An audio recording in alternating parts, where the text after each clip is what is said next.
Hello there. Some suggest that Gordon Brown should return to politics and become the Labour Party leader in Scotland to save the Union.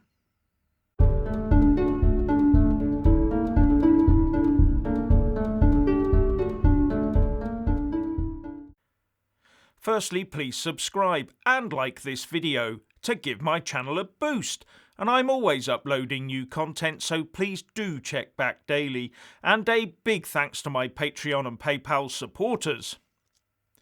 So, Gordon Brown is being tipped by some as the next person at the helm of the Labour Party in Scotland now that Richard Leonard has stepped down. And this is being touted as the best way to beat Nicola Sturgeon and her SNP at the ballot box, and so save the Union. Well, it's claimed that it was Gordon Brown who saved the country from the credit crunch all those years ago, and he did say in Parliament that we not only saved the world, to guffaws of laughter from the Tories. Anyway, as I said, the name of Gordon Brown is being put forward as the best bet for Labour in Scotland. Labour peer Lord Adonis tweeted, "Gordon Brown has one more task in politics, to lead Scotland." Then there's George Galloway, who set up the pro-union grouping Alliance for Unity, who also appears to be in favour.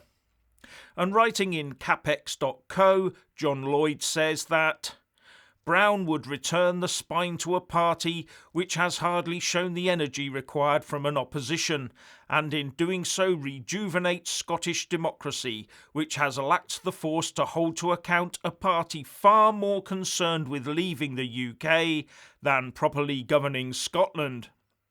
And also that the intellectual heft he would bring to Holyrood would raise the game for all parties. All I can say is, don't ask him about state pensions and what would happen to Scottish pensions if the country did gain its independence. And I say that because in the lead up to the 2014 Scottish independence referendum, he said that the rest of the UK would run off with the lion's share of the state pension pot if Scotland voted yes to independence. In February 2014, he said in the Telegraph, "You are expecting quite rightly that you will get a British pension, but if there is independence, the British pension stops. The national insurance fund that you're paying into is broken up. There will be a separate Scottish National Insurance Fund, and the rest of the UK will have the lion's share." Now, as you know, I'd like the United Kingdom to remain united, but I'm not sure he could get away with that one again. As there is no pension pot to share out, there is only a national debt to share out.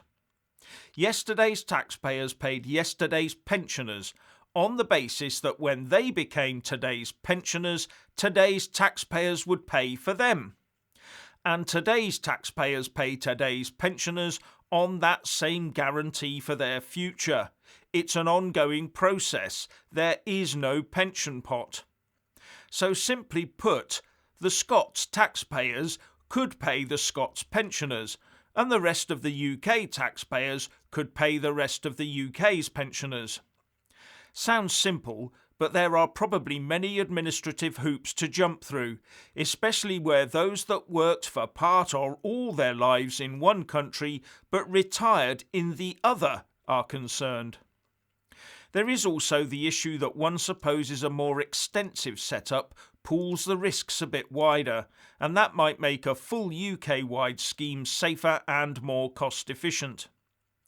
Then there's Gordon Brown's record of telegraphing the sale of UK gold and selling it off cheap to invest in euros to think about. They would also need to keep him clear of hot microphones, given his gaffe in 2010 of calling one Labour supporter that he had talked to a bigoted woman, while he sat in his car not realising that he was still wearing a hot microphone. And he had to go back and apologise to Gillian Duffy later. She had tackled him live on air about the economy and immigration, and afterwards the Sky News microphone caught him as he sat in his Jag saying, "That was a disaster. They should never have put me in with that woman. Whose idea was that? Ridiculous. And when asked what the problem was, he said, "Everything. She was just a bigoted woman." And that sort of thing is gold dust to the media. And to the opposition during the run-up to a general election, of course. But then the nationalists are also prone to gaffes. The SNP Health Secretary Jan Freeman, for some inexplicable reason, published the full vaccine delivery plan, including all the commercially sensitive stuff, on their website. And this could be a case of her breaking the ministerial code. And the Herald Scotland says, "The detail on supply figures is understood to have angered ministers in Westminster, who said publication of the UK's numbers would lead to suppliers coming under pressure from other countries." But on top of that, on Wednesday, Ms Freeman revealed a vaccine location that Scottish Government officials insisted should not be reported because of security protocols around COVID-19. Leading to the Scottish Conservative health spokesman Donald Cameron saying, "These are not mere day-to-day gaffes. They are serious lapses of judgment. Repeated mistakes like this cannot be overlooked when so much is at stake." Not mere day-to-day gaffes. You could read a lot into that. But surely even the SNP wouldn't try to upset the so far successful vaccine cart just to try and make Westminster look bad, would they? And in other news, it seems that Aaron Banks' Brexiteer campaign group, Leave.eu, is setting up shop in the Republic of Ireland and has sent the pro-EU lobby there into meltdown. And The Guardian says, Leave.eu leaves Britain after Brexit, and says it put its name above its country, while Fine Gael member of the Irish Parliament Neil Richmond says he will be making this move as difficult as possible. Writing in the New European, Richmond called it an ironic but very unwelcome and concerning move, as well as, "The concerns from an Irish point of view are manifold, and I have referred several of them onto the relevant authorities." He also said, "I believe that this organisation is a threat to our democracy. It is a politically subversive organisation that, if it was allowed to gain a foothold in our democracy, would have a detrimental effect. We cannot dismiss this lightly." So what's it all about? Well, apparently Leave.eu wants to retain the .eu root domain, and to do that the domain has to be registered to an EU citizen. So the domain, Leave.eu, has reportedly been moved to Sean Power, the head of a company named BSG in the Irish city of Waterford. So it's not really that much of a story, except that it appears to have upset the pro-EU lobby in Southern Ireland. Just shows how delicate they feel about their EU membership in the face of the Irexit campaign, doesn't it? And also consider that any country in the EU could be part of that movement because it's not country specific. But one puzzling thing, The Guardian reports Sean Power knows nothing about it.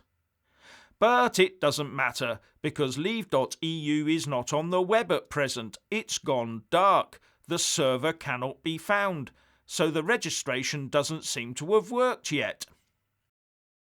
Anyway, if you want to hear more from me, please don't forget to subscribe and also press that little bell, or you won't get any notifications. And if you want to see more of me, buy a mug with my mug on it by following the link in the descriptions box below and support me on Patreon or PayPal. So what do you think about all of this? Please share and comment, and thank you for watching.